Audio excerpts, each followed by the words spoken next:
Kalau misalnya saya tuh nggak punya smartphone flagship, saya tuh pasti bakal betah banget sama smartphone yang satu ini. Ini namanya adalah Realme GT7, smartphone yang menurut saya layak banget masuk ke ranahnya flagship killer 2025. Dari segi specs, dari segi fitur, ini udah barang bagus banget dan upgrade yang worth it banget kalau kita bandingkan sama Realme GT6 yang tahun lalu. Tapi seberapa worth it? Nah, langsung aja kita bahas di video kali ini. Halo, apa kabar semuanya? Balik lagi Reza di Project Review dan langsung aja ini dia Realme GT7 akhirnya resmi rilis di Indonesia. Realme sendiri masukinnya tuh nggak kaleng-kaleng, semua seri yang masuk dari yang Realme GT7 T series masuk. Terus yang standar ya ini juga ada dan tentu saja yang special edition ini dia Realme GT7 Dream Edition hasil kolaborasi mereka dengan tim Formula One Aston Martin. Ini menarik banget buat kalian yang suka F1, kayaknya udah layak banget masuk wishlist. Dan by the way sebelum lanjut lebih jauh ke soal harga, GT7 series itu pasti yang paling murah ya. Terus ada juga Realme GT7, tapi untuk yang paling tinggi itu adalah yang Dream Edition. Ini harganya di atas 10 juta. Mungkin banyak yang bilang, wah kok jauh banget, jomplang banget antara yang GT7 biasa sama yang Dream Edition. Jadi kalau misalnya dilihat, sebenarnya dari segi specs kedua smartphone ini mirip-mirip aja. Tapi yang membedakan banget ya satu dari segi desain. Ini limited edition, yang ini standar. Abis itu, dari segi RAM dan storage ini adalah Realme GT7 dengan varian paling gede. Karena RAM-nya gede sendiri, storage-nya juga udah 512. Sesuatu yang banyak banget orang minta dari Realme GT7 yang standar. Ini banyak banget yang komen, wah sayang banget spek sudah bagus, tapi storage-nya mentok di 256 doang. Ya emang sih sebenarnya kayak cukup disayangkan Realme hanya masukin satu versi aja untuk storage, yaitu di 256 untuk Realme GT7. Padahal ya ini kan smartphone yang performance-nya kencang, dan kalau kita ngomong performance, orang biasanya identik dengan gaming ya, di gaming mobile. Gaming mobile sekarang, game ya sekarang tuh udah gila-gilaan, size-nya udah gak masuk akal. Jadi kalau misalnya buat mereka yang nginstal Genshin, nginstal Honkai Star Rail, dan Legend Zero, Water Wave barengan, itu pasti ya boros banget. Tapi itu dia, untuk sekarang ada ya seperti itu. Mungkin suatu saat ya Realme bakal berubah pikiran masukin 512, saya nggak tahu, tapi ya itu dia. Kita akan bahas dari yang Realme GT7 dulu. Ini adalah warna yang disebut iSense Blue ya, jadi mereka punya desain baru namanya iSense Design. Nah, jadi untuk bagian back cover, ini tuh mereka menggunakan kombinasi yang namanya graphene. Jadi ada graphene dengan fiberglass di bagian back cover, dan untuk frame dia menggunakan material plastik komposit. Mungkin kedengarannya dari segi material ini bukan yang paling premium gitu, apalagi untuk standar 2025 saat orang udah pakai metal dan segala macam, tapi yang ini kayak masih pakai plastik. Tapi ini juga ada gunanya kok, nggak serta-merta kayak bahan yang gak keren gitu. Jadi graphene di sini adalah satu material yang dikatakan Realme bisa ngebantu smartphone-nya untuk mendistribusikan panas lebih merata dan lebih cepat. Jadi ya kayak semacam vapor chamber mereka itu nggak cuma di dalam, tapi emang dari back cover-nya juga. Jadi supaya smartphone-nya punya suhu yang lebih terkontrol pada pemakaian yang lebih intensif. Untuk smartphone sendiri ini menurut saya enak dipegang. Dia bukan yang paling tipis, memang berasa sedikit lebih tebal dengan ketebalan yang di atas 8 mm. Finishingnya di bagian belakang dia matte finish ya untuk yang versi standar ini. Sedangkan kalau kita bandingkan sama yang Dream Edition, nah ini udah beda banget ya. Ini udah ada polanya sendiri, ada tekstur-tekstur ya. Emang namanya juga limited edition ya, pastinya ada nilai lebih yang ditawarkan sama desainnya. Kemudian kalau kita ngomongin soal IP rating ya, Realme GT7 ini udah komplit. Tahan air dari yang kesembur, tekanan tinggi, kelelep ya, tenggelam di air, itu udah nggak masalah banget. Ini smartphone-nya walaupun mungkin tadi materialnya kayak kelihatan kurang premium, tapi udah cocok banget, udah kuat banget dari segi ketahanan, build quality mestinya udah nggak ada masalah. Sedikit kita ngeliat ke sekitaran perangkat ya, di sini dia ada tombol power sama volume di sisi kanan. Tombol powernya dikasih aksen warna yang berbeda. Di bagian atas dia ada mikrofon, ada infrared juga buat remote. Di sisi kiri dia polosan aja, dan di bagian bawah ada speaker, ada USB-C, dan ada SIM tray untuk memasang SIM card ya. Dia dengan konfigurasi dual nano SIM card tanpa slot micro SD. Sedikit tambahan juga buat yang mungkin sering bertanya, bang bisa support eSIM atau enggak? Untuk sekarang sayangnya si Realme GT7 ini belum mendukung untuk pakai eSIM. Lanjut lagi, sekarang kita ngomongin soal layar. Ini dari specs sebenarnya udah bagus ya, udah ya specs yang oke banget. Resolusi tinggi, adaptive refresh rate juga 120 Hz. Dilihat dari segi bezel, ini juga udah mantap ya, tipis ya, simetris juga, jadi nggak ada dagu yang tebel dan segala macem. Layarnya pun berasa rata ya, jadi buat yang suka layar rata nggak nggak suka yang curve-curve, mungkin sukanya buat main game segala macam, nah ini pasti bakal suka nih sama layar ya Realme GT7. Untuk kecerahan memang Realme masih mengklaim ya itu ada 6000 nits, tapi ya pada prakteknya memang kita tidak butuh angka setinggi itu. Untuk pemakaian yang lebih standar, untuk pemakaian misalnya di luar ruangan dengan matahari yang terik ya nggak usah 6000 nits, sebenarnya udah cukup, dan Realme GT7 sebenarnya sudah sangat mencukupi, nggak ada masalah untuk pemakaian di luar ruangan sekalipun. Overall, sebenarnya kalau kita ngomongin visual dari layar Realme GT7 ini udah sangat memuaskan, enak banget untuk dilihat, dipakai baca, dipakai nonton, terus untuk touch samplingnya, untuk responsif ya saat dipakai main game pun sebenarnya udah nggak ada masalah. Ini udah layar yang bagus banget. Kemudian kita ngomongin yang bagus-bagus lagi nih sekarang dari segi chipset. Jadi Realme GT7 menggunakan Dimensity 9400E. Ini adalah smartphone pertama di Indonesia yang menggunakan chipset tersebut. Untuk RAM dia 12GB, storage-nya yaitu dia cuma ada 256 aja, sayang banget nggak ada yang 512. Apalagi untuk smartphone performance. Deal breaker menurut saya sih enggak ya, karena ya balik lagi ke pemakaian. Kalau emang buat nabung game-game yang berat ya pasti ya bakal kekurangan, tapi kalau smartphone-nya banyakkan dipakai foto dan video ya 256 sebenarnya masih bisa cukup lah, selama mungkin kita lebih rajin untuk backup dan segala macam. Melihat ke angka Antutu ya dia udah aman, dapat angka di atas 2 jutaan. Stress test atau sintetik lainnya menurut saya juga udah oke, nggak mengecewakan. Secara umum, kalau kita ngomongin performance dari si Realme GT7 ini udah smartphone yang oke banget, cepat, multitasking, enak, lancar, smooth. Mau dipakai untuk aktivitas seperti ya, edit video di CapCut, render di 4K atau 1080 pastinya juga nggak ada masalah dengan efek atau yang polosan aja. Tapi yang mungkin lebih penting kalau kita ngomongin smartphone seperti ini, apalagi udah ke soal performance, pasti ya kita ngomongin soal gaming. Untuk gaming ya saya tesnya seperti biasa dengan beberapa game yang sudah familiar bagi penonton setia. Ada Mobile Legends, ada PUBG Mobile, ada Zone Zero, dan Wuthering Waves. Ada 4 game aja yang saya pakai. Untuk Mobile Legends ya ini dia bisa lancar banget ya, kita bisa lihat dari grafik pengujiannya lancar, nggak banyak turun-turun, smooth banget, suhunya pun aman banget pada pemakaian jangka panjang. Nggak ada overheat lah ibaratnya. Habis itu kalau kita lanjut ke PUBG Mobile, ini juga lancar sekali, ada gyro segala macam ya, semuanya lancar, mulus juga ya sesuai ekspektasi. Lanjut ke Zone Zero, di sini juga dengan setting tinggi dia bisa-bisa aja. Cuma mungkin kalau udah pemakaian dalam jangka waktu yang panjang, smartphone-nya mungkin sudah mulai anget ya, frame drop sedikit, apalagi ketika lagi skill, ulti dan segala macam ya itu wajar banget. Tapi ya masih dalam standar yang aman. Satu lagi buat Wuthering Waves, nah ini kan satu game yang cukup berat juga ya, open world, dan dia berat juga dengan grafis tinggi. Hasilnya Realme GT7 ternyata dengan settingan rata kanan pun masih bisa ngehandle dengan cukup baik selama ya suhunya tidak terlalu panas ya. Kalau misalnya kita main di ruangan yang ber-AC gitu atau mungkin pakai kipas ya, dia bisa stabil, tapi kalau mungkin kita di suhu ruangan aja, ketika smartphone-nya sudah mulai anget ya, kita bisa lihat ada sedikit frame drop ke 50 atau 40-an fps. Tapi menurut saya masih dalam standar yang bagus-bagus saja. Jadi overall, kalau dari segi performance, saya sebenarnya nggak ada komplain untuk si Realme GT7 ini, masih smartphone yang oke banget dan sesuai dengan apa yang diarahkan Realme sebagai smartphone performance yang bisa menyajikan performa yang bisa diandalkan untuk skenario-skenario yang lebih intensif. Kemudian ke soal baterai, ini juga satu jualannya dari Realme GT7 karena kapasitasnya nggak main-main, 7000 mAh. Ya, jadi emang kayak zaman sekarang kapasitas baterai smartphone sudah meningkat ya berkat teknologi silikon karbon yang sangat welcome banget ya, enak banget smartphone sekarang baterainya gede-gede. Terus untuk ngecas dia juga udah support 120 watt. Untuk daya tahan baterai, saya bisa bilang ini luar biasa ya, si Realme GT7 mantep banget baterainya. Karena nggak cuma gede, tapi menurut saya sudah berhasil di-optimize sama Realme, supaya kita emang nggak cuma dapat angka gede dari segi kapasitas, tapi dari konsumsinya pun ternyata terjaga.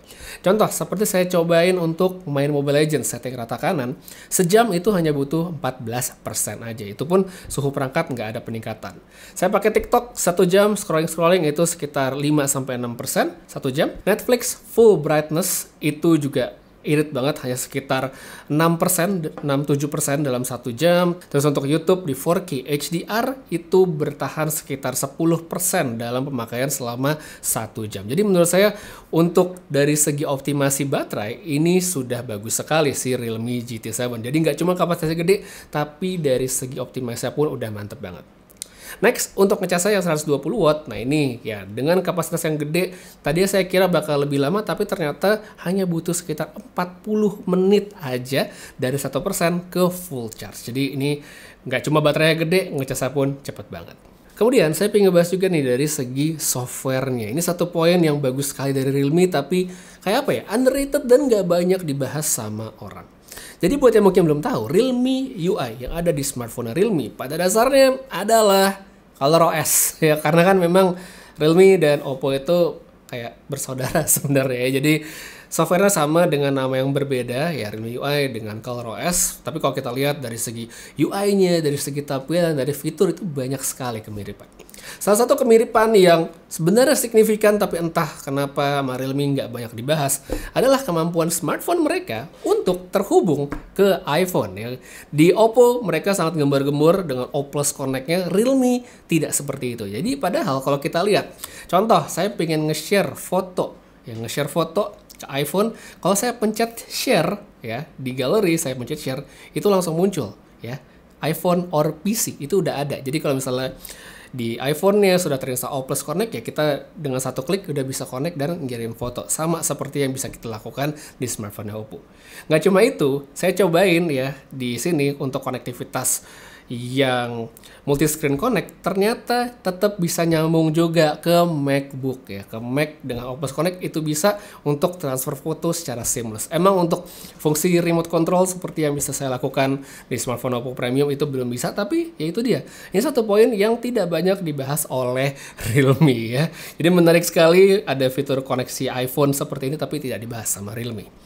Nah, di luar soal fitur dengan koneksi iPhone, kita ngebahas juga dari fitur AI yang ditawarkan Realme di Realme GT7 sebenarnya udah cukup banyak, mulai dari fitur untuk AI Planner. Jadi ini kita dengan double tap 2 kali di bagian belakang, dia akan langsung mendeteksi apa yang ada di layar, dan kalau yang di layar itu adalah seperti event dan segala macam kayak konser, meeting dan segala macam, itu akan langsung di save ya, masuk ke kalender dan langsung di sync begitu aja. Ini satu poin yang menurut saya mungkin akan banyak berguna ya bagi orang-orang yang sibuk gitu, mereka punya banyak schedule tapi sering lupaan, daripada nyatat satu-satu tinggal double tap aja langsung otomatis ke save. Ini menurut saya menarik banget fiturnya.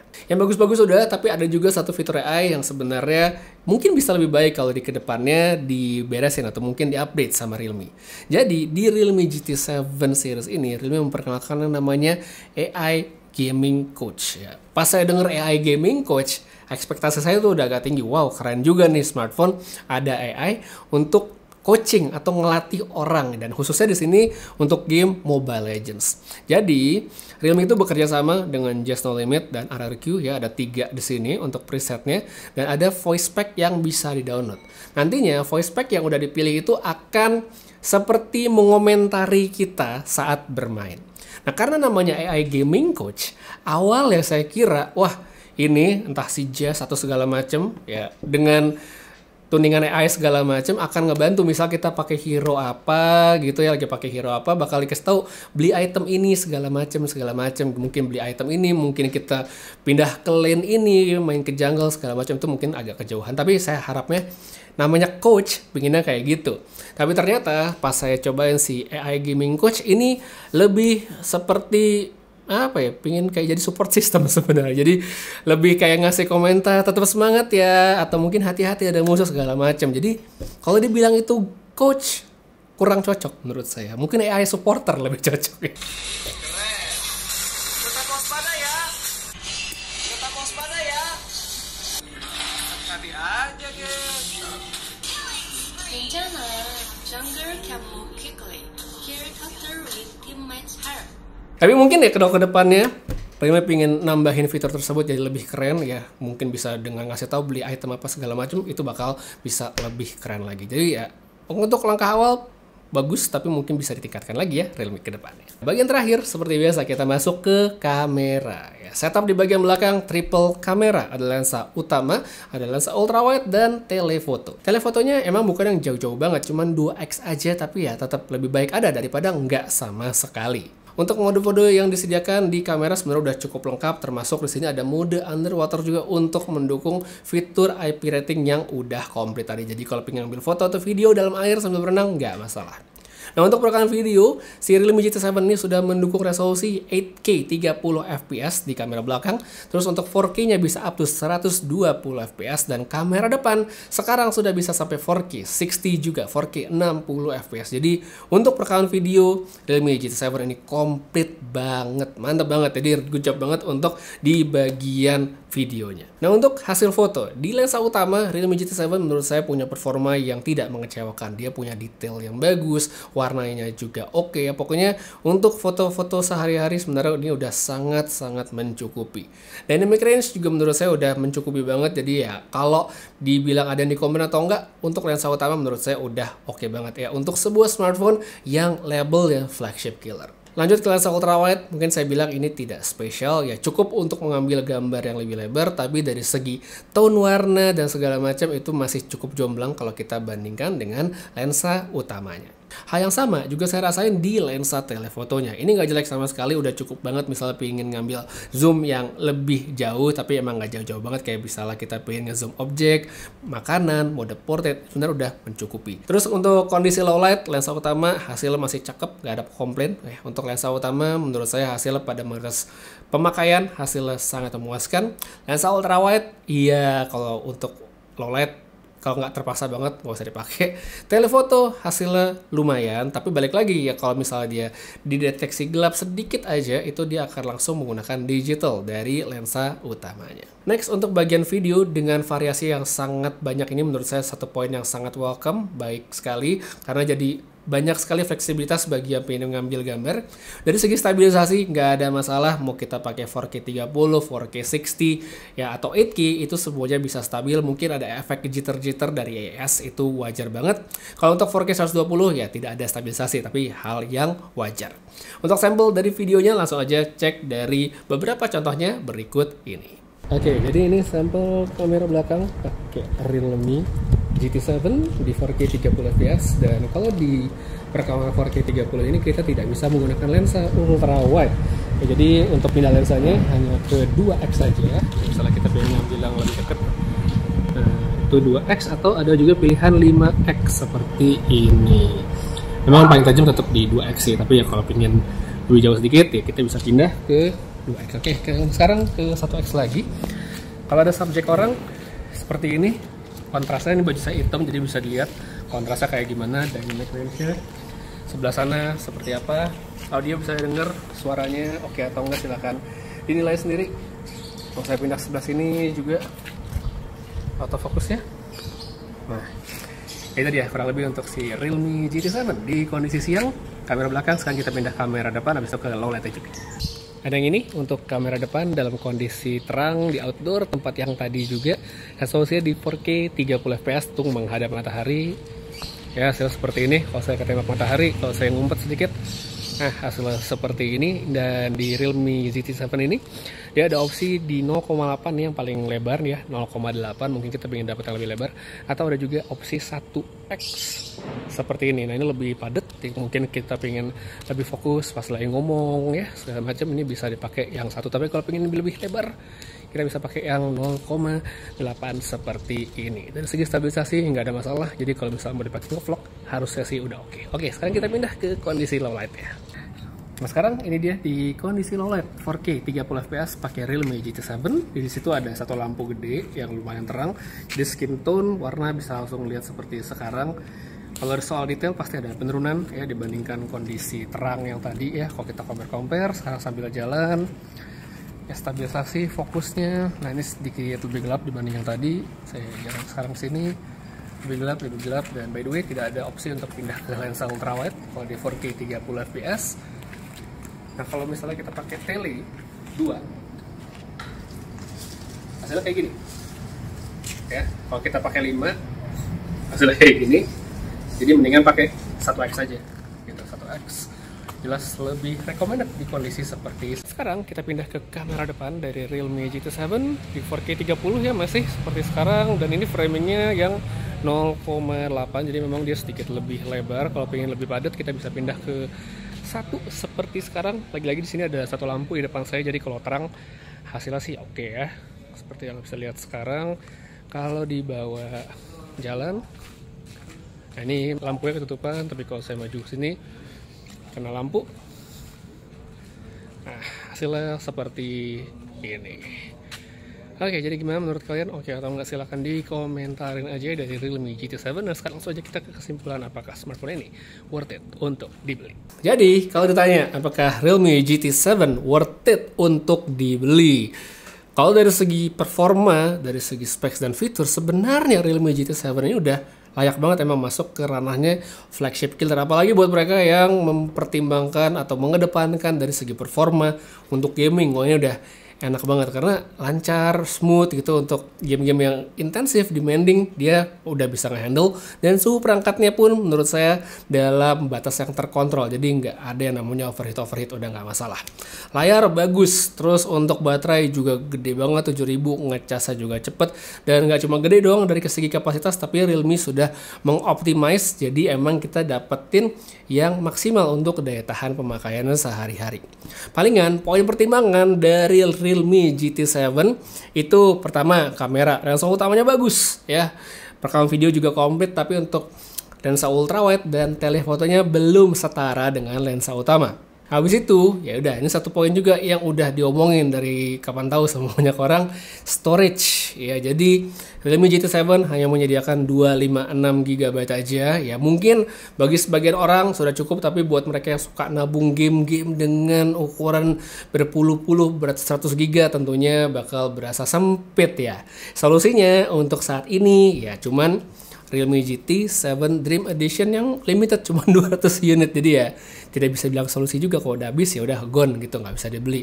Mungkin kalau Realme bisa menyelipkan satu varian lagi yang 512, yaitu bisa menjadi sweet spot bagi sebagian orang, tapi nggak ada pun ya mungkin nggak buat semua orang juga ya. Balik lagi pada pemakaian cocoknya seperti apa. Tapi kalau tanya Realme GT7 worth it atau enggak, recommended atau enggak, nah saya sih sebenarnya gampang aja ngerekomendasiin smartphone ini karena emang oke banget ya dari segi performa, mantap sekali. Jadi buat kalian yang rasa dengan apa yang ditawarkan Realme GT7 itu cocok, silakan dibeli. Kalau misalnya nggak cocok ya silakan cek di lapak sebelah, mungkin ada yang lebih cocok sama kalian. Jadi ya itu dia untuk reviewnya kali ini Realme GT7. Makasih banyak nonton sampai habis, semoga bisa menjadi referensi bagi yang membutuhkan. Boleh di share, boleh di like, boleh dislike, apapun itu. Makasih banyak nonton sampai habis. Putra pamit, sampai ketemu lagi di video berikutnya, dan seperti biasa, have a nice day.